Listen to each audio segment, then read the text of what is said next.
أعوذ بالله من الشيطان الرجيم.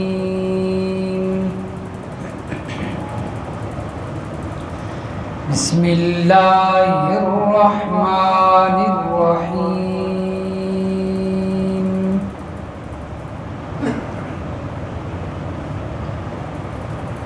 وقالوا لو شاء الرحمن ما عبدناهم.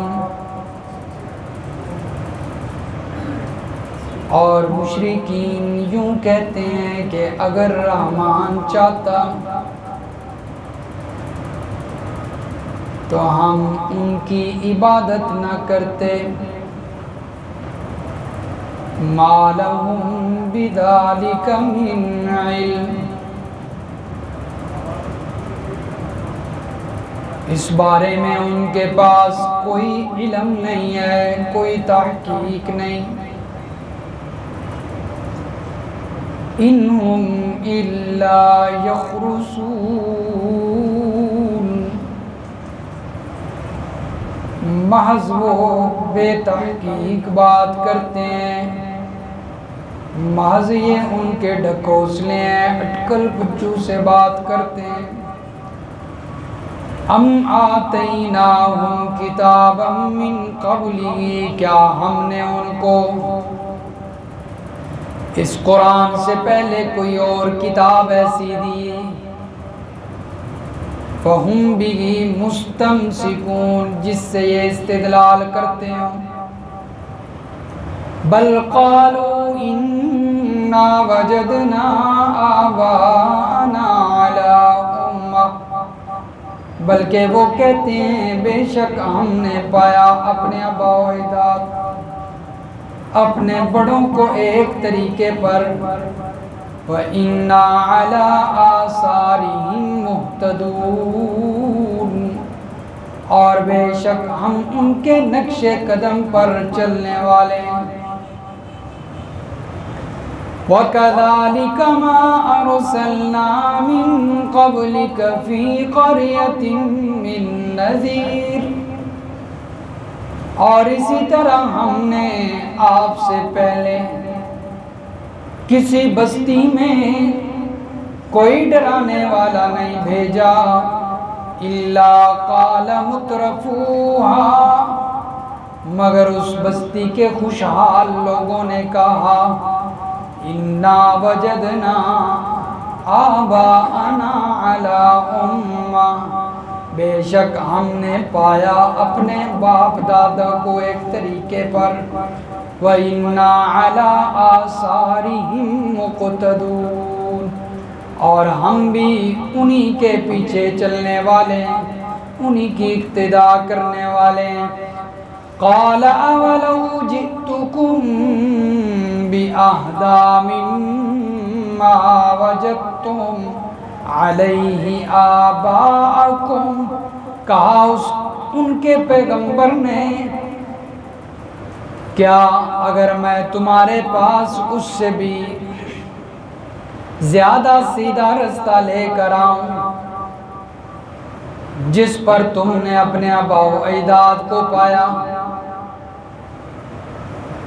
زیادہ ہدایت والا رستہ، زیادہ بہترین رستہ لے کر آؤں، تب بھی نہیں مانو گے. قالوا انا بما ارسلتم به کافرون. کہنے لگے جواب میں بے شک ہم تو انکار کرنے والے ہیں تمہاری رسالت کا، تمہارے پیغام کا.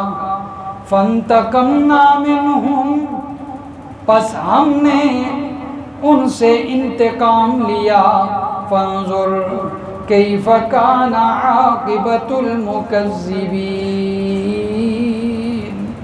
پس دیکھیے کیسے تھا انجام جھٹلانے والوں کا. سبحان ربک رب العزت عما یصفون وسلام علی المرسلین والحمد للہ رب العالمین. اللهم صل على محمد وعلى آل محمد كما صليت على إبراهيم وعلى آل إبراهيم إنك حميد مجيد اللهم بارك على محمد وعلى آل محمد كما باركت على إبراهيم وعلى آل إبراهيم إنك حميد مجيد۔ سورۃ الزخرف کی آیت نمبر 20 سے لے کر آیت نمبر 25 تک تلاوت کی گئی ہے۔ گزشتہ درس میں اللہ تبارک و تعالی نے مشرکین کے ایک نظریے کا رد فرمایا کہ وہ فرشتوں کو اللہ کی بیٹیاں قرار دیتے تھے اور اللہ کا جز اور نائب بناتے تھے اور ان کی عبادت کیا کرتے تھے۔ اللہ تبارک و تعالی نے فرمایا کہ یہ بڑی ناانصافی کی بات ہے کہ تم اپنے لیے بیٹے پسند کرو اور اللہ کی طرف فرشتوں کی نسبت کر کے بیٹیاں قرار دو اللہ کی۔ فرمایا اللہ تو اولاد سے بھی پاک ہے، بیوی سے بھی پاک ہے۔ تو جب مشرکین سے بات کی جاتی اور توحید کے اس بات پر اور شرک کے خلاف، شرک کی نفی میں دلائل پیش کیے جاتے اور دلائل بھی رب کے قرآن سے، تو مشرکین لاجواب ہو جاتے۔ ان کے پاس جب کوئی جواب نہ ہوتا، اپنے شرک پر دلیل نہ ہوتی، اور شرک پر دلیل تو ہو بھی نہیں سکتی، شرک باطل ہے اور باطل پر جو ہے وہ دلیل تو نہیں دی جا سکتی۔ تو جب لاجواب ہو جاتے تو آگے سے اپنے شرک کو اللہ کی مشیت کے ساتھ جو ہے جوڑتے، یعنی اپنے شرک پر، اپنے غلط عقیدے پر اللہ کی مشیت کو آڑ بنا لیتے کہ لو شاء الرحمن ما عبدناہم، اگر رحمان چاہتا تو ہم کبھی بھی ان کی عبادت نہ کرتے۔ یعنی کہنا یہ چاہتے تھے کہ اگر اللہ چاہتا تو ہم ان کی عبادت نہ کرتے، یعنی ہم ان کی عبادت کر رہے ہیں، اس پر اللہ خوش ہے، نعوذ باللہ۔ تو اللہ کی مشیت کو اپنے شرک پر جو ہے وہ دلیل بناتے اور اس کی آڑ لیتے۔ ما لہم بذالک من علم، فرمایا حالانکہ اس بارے میں ان کے پاس کوئی تحقیق نہیں، کوئی دلیل نہیں، کوئی علم نہیں، جو کہ ان کا نظریہ محض عقلی ڈھکوسلے چلاتے ہیں۔ تو اللہ تبارک و تعالی نے اس شکوے کا اور ان کے اس نظریے کا جواب یہی دیا کہ ما لہم بذالک من علم، مشرکوں کے پاس کوئی دلیل نہیں ہے، ان کے پاس کوئی علم نہیں ہے۔ تو یہ دلیل عقلی کی نفی ہوگی، یعنی انہوں نے جو اپنی عقل کا استعمال کیا ہے اور عقلی دلیل دی ہے کہ اگر ہمارا نظریہ ٹھیک نہ ہوتا تو پھر اللہ تعالی ہمیں ہٹا دیتا اس سے، اگر اللہ چاہتا تو ہم ان کی عبادت نہ کرتے۔ تو فرمایا یہ کوئی ان کی عقلی دلیل تسلیم نہیں، تو عقلی دلیل کی نفی کر دی اللہ نے۔ فرمایا یہ ان کے محض ڈھکوسلے ہیں، اپنی عقلیں چلاتے ہیں۔ سورۃ الانعام پارہ نمبر 8 سورۃ الانعام کی آیت نمبر 148۔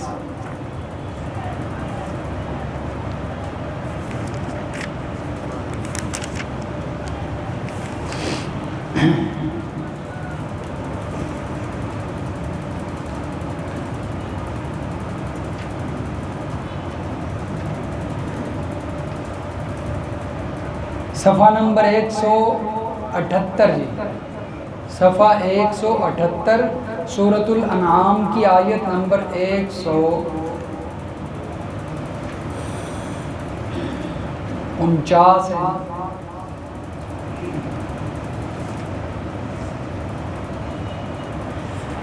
سورۃ الانعام آیت 149، فرمایا سَيَقُولُ الَّذِينَ أَشْرَكُوا لَوْ شَاءَ اللَّهُ مَا أَشْرَكْنَا، یہ مشرک یوں کہتے ہیں اگر اللہ کو منظور ہوتا تو ہم شرک نہ کرتے، وَلَا آبَاؤُنَا، اور ہمارے باپ دادا بھی شرک نہ کرتے، یعنی اپنے شرک کو کس کی طرف کر دیا، آڑ کس کو بنا لیا، اللہ کی مشیت کو، اللہ کی چاہت کو، اللہ کے ارادے، یعنی اللہ چاہتا ہے تبھی ہم شرک کرتے ہیں، تو اللہ کی مشیت کو آڑ بناتے ہیں۔ دیکھیں وَلَا حَرَّمْنَا مِن شَيْءٍ، اور نہیں ہم کسی چیز کو حرام کرتے، كَذَلِكَ كَذَّبَ الَّذِينَ مِن قَبْلِهِمْ حَتَّى ذَاقُوا بَأْسَنَا، اسی طرح جو کافر لوگ ان سے پہلے ہو چکے انہوں نے بھی رسولوں کی تکذیب کی یہاں تک کہ انہوں نے ہمارا عذاب چکھا۔ قُلْ هَلْ عِندَكُم مِّنْ عِلْمٍ فَتُخْرِجُوهُ لَنَا، آپ کہیے میرے پیغمبر کیا تمہارے پاس کوئی دلیل ہے، اس کو سامنے لاؤ، کوئی دلیل ہے تو نکالو، یہ کیا اپنے عقلی ڈھکوسلے چھوڑے جا رہے ہیں۔ ان تتبعون الا الظن وان انتم الا تخرصون، ان تتبعون، تم لوگ محض گمان پیش کرتے ہو، خیالی باتوں پہ چلتے ہو، وَإِنْ أَنْتُمْ، اور تم اٹکل پچوں سے ڈھکوسلوں سے کام لیتے ہو، تمہارے پاس کوئی دلیل نہیں ہے۔ تو فرمایا اپنے نظریے پر، اپنے عقیدے پر کوئی دلیل پیش کرو، ہم تو عقیدہ توحید پر بے شمار دلائل پیش کرنے کو تیار، تمہاری کوئی دلیل جس میں جو ہے وہ قرآن کی کوئی دلیل ہو یا کوئی حدیث کی دلیل ہو، کوئی ایسی دلیل ہو، فرمایا عقلی ڈھکوسلے نہیں چلیں گے نظریے میں، عقیدے میں۔ تو مشرکین جو ہے وہ لاجواب ہو کر محض عقلی ڈھکوسلے چلاتے اور اللہ کو، اللہ کی مشیت کو، اللہ کے ارادے کو آڑ بنا لیتے۔ تو اللہ تعالیٰ کی مشیت اور اللہ تعالیٰ کا ارادہ یہ کسی چیز کی دلیل نہیں بن سکتا، جس طرح کہ مشرکین نے دلیل پیش کی نا اپنے شرک پر کہ اگر اللہ اس بات کو نہ چاہتا تو ہم کبھی ان کی عبادت، تو اللہ چاہ رہا ہے تو ہم ان کی پوجا کر رہے ہیں، یعنی اللہ بھی راضی ہے، کہنا یہ چاہتا۔ تو اب اللہ تعالیٰ کی مشیت، اللہ نے تو خوراک بھی بنائی ہے، زہر بھی بنایا ہے، دونوں چیزیں اللہ نے بنائی ہیں، لیکن کبھی کوئی زہر کھاتا ہے؟ تو اس لیے اللہ تعالیٰ کی مشیت کو دلیل نہیں بنایا جا سکتا، جو کہ مشرکین نے کیا۔ اور پھر عقلی ڈھکوسلے چھوڑتے ہیں، عقلی ڈھکوسلے، کوئی ایسی دلیل نہیں جو عقل جس کو تسلیم کرے، اور بنے مفتی بیٹھے ہیں، بڑے بڑے اشتہاروں پہ القابات لکھے ہوتے ہیں نام کے ساتھ، اور باتیں جو ہے وہ بے وقوفوں سے بھی بدتر کرتے ہیں۔ اب ایک مولوی صاحب عقلی ڈھکوسلا کیا چھوڑتے ہیں، اس سے کسی نے، اس کے جو مریدین ہیں یا اس کے جو قائلین ہیں، انہوں نے دلیل مانگی، بھائی اللہ کے نبی زندہ ہیں، قبر میں زندہ، اس پر دلیل۔ بریلوی حضرات اللہ کے نبی کو زندہ مانتے ہیں، ولیوں کو بھی زندہ مانتے ہیں، موجود مانتے ہیں، تو اس پر دلیل وہ کیا دیتا ہے کہ دیکھو جب ہم، کوئی کسان ہے، کوئی جٹ ذمہ دار ہے، زمیندار ہے، تو وہ جب دانہ پھینکتا ہے تو وہ کیا کرتا ہے، موئے سائڈ تے کر دیو تے زندیاں نو زمین ہی سٹو، تو زمین کے اندر زندوں کو رکھا جاتا ہے۔ اب دلیل دیکھیں کیسی، عقلی ڈھکوسلا چھوڑا نا، اور دلیل کس بات پہ دے رہا، بھی اللہ کے نبی خبر میں زندہ ہے، اگر موئے سائڈ تے کر دیندے نا دانے، جڑے زندہ ہوندے انہوں نے کی کر دیں، زمین ہی دفنا دیندے، تو معلوم ہوا زمین کے اندر زندوں کو دفنایا جاتا ہے۔ پھر میں نے کہا مولوی صاحب مردے نو کٹ کے تین ہی اندر سٹنا چاہیے، تو یہ غلط کیا ہے کہ مردوں کو دفنایا ہوا، تجھے اٹھا کے زمین میں دفنانا چاہیے، تیری زبان بڑی بولتی ہے تاکہ بند ہو جائے۔ مفتی سمر عباس قادری اس کا نام ہے میرے خیال میں، بڑا بولتا ہے، بک بک کرتا ہے، صحیح، کوئی لحاظ نہیں، اس کے اپنے جو ہے وہ مسلک کے لوگ اسے اچھا نہیں سمجھتے، اتنی غلط بد زبانی کرتا ہے، بدتمیز، اور بیٹھا منبر پہ تبلیغ کر رہا ہے۔ فرمایا کہ اگر ان کے پاس فرمایا کوئی دلیل نہیں، ڈھکوسلے چھوڑتے، ہم آتیناہم کتاب، تو اللہ نے ان کی عقلی دلیل کا رد کر دیا۔ دوسرے نمبر پر فرمایا کیا ان کے پاس کوئی ایسی کتاب ہے قرآن سے پہلے جس کے اندر یہ لکھا ہو کہ ان کا نظریہ ٹھیک ہے، یہ شرک پر اڑے ہوئے ہیں، غیر اللہ کی پوجا کرتے ہیں، تو ان کا یہ نظریہ کسی اور کتاب میں موجود ہو، فہم بہ مستمسکون، جس پر یہ ہے جو دلیل بنا کر چل رہے ہیں۔ فرمایا نہیں، بل قالوا انا وجدنا، بلکہ کہتے ہیں کہ ہمارے پاس کسی پہلی کتاب میں بھی دلیل نہیں، ہمارے نظریے پر دلیل پہلی کتابوں میں بھی نہیں ہے، تو پھر دلیل کیا ہے؟ کہتے ہیں کہ انا وجدنا آباءنا علی امت، ہم نے اپنے آباء و اجداد کو ایک طریقے پر پایا اور ہم انہی کی نقش قدم پر چلنے لگے، یعنی ہمارے آباء و اجداد یہ کرتے تھے، وہ ان کی پوجا کرتے تھے، وہ ان کی جو ہے وہ ان کے طواف کیا کرتے تھے، تو ہم بھی جو ہے وہ انہی کو دیکھ دیکھ کر ان کی عبادت کر رہے ہیں، اور کوئی دلیل نہیں ہے ہمارے پاس۔ وَكَذَلِكَ مَا أَرْسَلْنَا مِن قَبْلِكَ فِي قَرْيَةٍ مِّن نَذِيرٍ إِلَّا قَالَ مُتْرَفُوهَا إِنَّا وَجَدْنَا، سورۃ الروم نکالیں گے، سورۃ الروم پارہ نمبر 21،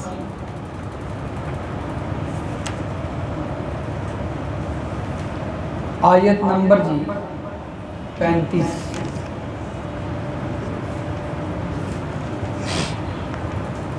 صفحہ 491، صفحہ 491، سورۃ الروم آیت نمبر 35۔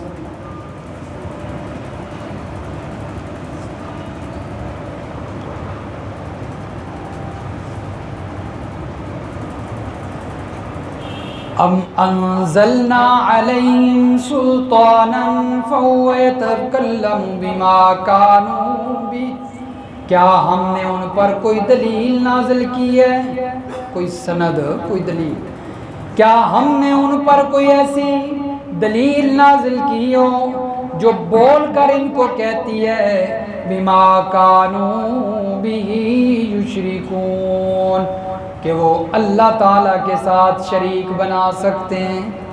اللہ فرماتے ہیں ہم نے ان پر کوئی دلیل نازل کی ہے، یعنی نہیں نازل کی، ہم نے کسی جگہ پہ بھی نہیں کہا کہ اللہ کا شریک بناؤ، اللہ کی ذات و صفات میں کسی کو شریک کرو، یعنی ان کے پاس کوئی دلیل نہیں ہے۔ فرمایا اسی طرح پہلی قوموں کے اندر پہلی جو بستیاں ہیں، میرے پیغمبر آپ سے پہلے جو بستیاں گزری، ان کے اندر بھی ہم نے نذیر، ڈرانے والے بھیجے، رسول بھیجے، الا قال مترفوها، ان کے خوشحال لوگوں نے کیا کہا، یعنی ان کے جو بڑے بڑے سردار سمجھدار مانے جاتے تھے لوگ، جن کی کوئی بات مانی جاتی تھی، سمجھی جاتی تھی، معتبر بندے، انا وجدنا، وہ بھی کہنے لگے کہ ہم نے اپنے آباء و اجداد کو اس طریقے پر پایا ہے اور ہم انہی کے نقش قدم پر، انہی کی اقتداء میں یہ نظریہ اپنائے ہوئے ہیں۔ تو معلوم ہوا خلاصہ کلام یہ ساری آیتوں کا کہ شرک پر دلیل ان کے پاس اس کے علاوہ کوئی نہیں، کہ آباء و اجداد یہ کام کرتے رہے، بڑے یہ کام کرتے رہے، اور آباء و اجداد بزرگوں کا کسی کام کا کرنا یہ دلیل نہیں ہوتا۔ یہ دلیل اگر بزرگ غلط، جس طرح کہ سورۃ البقرہ میں اللہ نے 170 آیت میں فرمایا نا، اولو کان آباؤہم لا یعقلون شیئا ولا یہتدون، ان کے آباء و اجداد بے شک بے وقوف تھے، غلط تھے، تب بھی انہی کی پیروی کرو گے۔ فلاں حضرت صاحب نے یوں فرمایا، فلاں بزرگ نے یوں فرمایا، تو بزرگوں کی ترتیب غلط ہو سکتی ہے، رب کا قرآن غلط نہیں ہو سکتا۔ ہاں جی، اس چیز کو دلیل بنانا کہ بزرگ یوں کہتا ہے، پیر یوں کہتا ہے، استاد یوں کہتا ہے، تو وہ غلط ہو سکتے ہیں، وہ دلیل نہیں بن سکتا۔ جب تک قرآن فرمایا موجود ہے اس وقت تک کوئی دلیل اس سے اس کے مقابلے میں نہیں پیش کی جا سکتی۔ تو قرآن سب سے بڑی دلیل ہے۔ فرمایا قال اولو جئتکم باہدی مما وجدتم، جب وہ قوم والے ان کو جواب دیا کرتے تھے اپنے نبیوں کو، اپنے رسولوں کو، کہ ہم تو اپنے بڑوں کو اسی طریقے پر دیکھتے رہے، وہ یہی کرتے تھے، تو آگے سے ان کا نبی، ان کا پیغمبر جو ان کے اندر مبعوث ہوتا، وہ کہتا کہ کیا میں اگر اس سے بہترین رستہ، اس سے جو ہے وہ ہدایت والا رستہ، زیادہ ٹھیک رستہ تمہارے سامنے پیش کروں جو تم نے اپنے آباء و اجداد کا رستہ پیش کیا ہے، تو پھر میری بات مانو گے یا نہیں؟ تو قالوا انا بما ارسلتم به کافرون، آگے سے جواب دیتے کہ ہم تو تمہاری رسالت کا ہی انکار کرتے ہیں، ہم تمہیں رسول نہیں مانتے۔ جب رسول ہی نہیں مانتے تو ساریاں گلیں ہی ختم ہیں، پھر کیڑا رستہ مننا تو کیڑی دلیل مننی؟ جب سرے سے انکار کر دیا رسالت کا ہی، تو کہتے کہ ہم تمہاری رسالت کا انکار کرتے ہیں۔ تو اللہ فرماتے ہیں جب انہوں نے ہمارے رسولوں کی رسالت کا انکار کیا، اپنی مرضی کی، اپنی منمانی کی، اللہ کا رسول کچھ اور کہتا تھا، وہ اپنی مرضی کرتے تھے، تو فانتقمنا منہم، ہم نے ان سے کیا کیا؟ انتقام لیا۔ ہم نے ان سے کیا لیا؟ انتقام لیا۔ تو اللہ تعالیٰ انتقام بھی لیتے ہیں، اللہ تعالیٰ غفور الرحیم بھی ہیں، بخشنے والی ذات بھی ہے، لیکن اللہ تعالیٰ کیا کرتے ہیں؟ انتقام بھی لیتے ہیں مجرموں سے۔ اللہ تعالیٰ نافرمانوں سے انتقام بھی لیتے ہیں، انہیں سزا بھی دیتے ہیں، تو یہ منتقم ہونا بھی اللہ کی صفت ہے۔ فانظر کیف کان عاقبۃ المکذبین، فرمایا ذرا قرآن پڑھ اور انجام دیکھ ان جھٹلانے والوں کا انجام کیسا ہوا تھا، ان کی سزا کیسی تھی، ان پر آنے والے عذابات کیسے تھے۔ اس لیے فرمایا کہ ان کے جو ہے وہ انتقام کو دیکھ اور ان کے عذاب اور ان کی سزا کو دیکھ، تاکہ تجھے سمجھ آئے اور تو راہ راست پہ آ جائے اور صحیح عقیدے والا بن جائے۔ اللہ تعالیٰ سمجھ نصیب فرمائے، عمل کی توفیق عطا فرمائے۔